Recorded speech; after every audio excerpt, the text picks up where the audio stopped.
Well, I'm actually deeply sympathetic to people who are concerned about the use of software platforms, both ours and others, because of the inherent power they have. And so they have to be closely looked at and closely regulated in a granular and transparent way.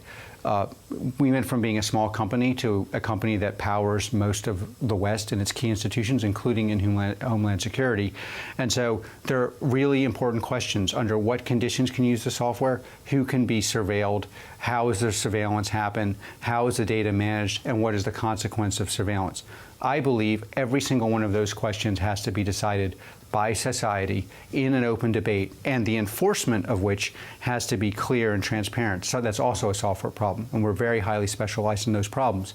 I do not believe that these questions should be decided in Silicon Valley by a number of engineers at large platform companies. And so for me, the question is, these are really serious, consequential questions that will affect all of our lives in a very significant way now and in the future, and I've already affected them in ways that people understand and don't understand.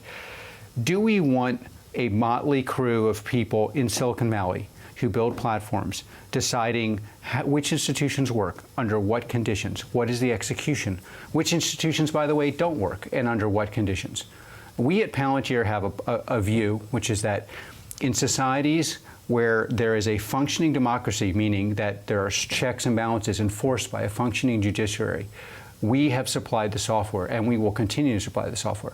That's, by the way, a radical position in Silicon Valley, and one that has made us unpopular from the beginning. We were unpopular when we started Palantir. We were unpopular when we financed in Silicon Valley. We were unpopular when we built Palantir in Silicon Valley, and we're still highly controversial and unpopular in Silicon Valley because we have a very differentiated view than our colleagues in Silicon Valley. Many people believe, I happen to share this belief, that the present and the future ability to control the rule of law and its application will be determined by our ability to harness and master artificial intelligence and its precursor, machine learning. Yeah. It is a very, very radical decision to say you will not help the U.S. on this. Now, I believe it's every right of Google and their engineers to make a decision.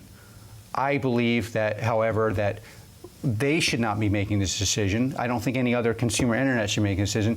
U.S. legislators and voters should make these decisions. So de facto, Google and other companies are deciding what the role and stature of the U.S. will be in the present and the future.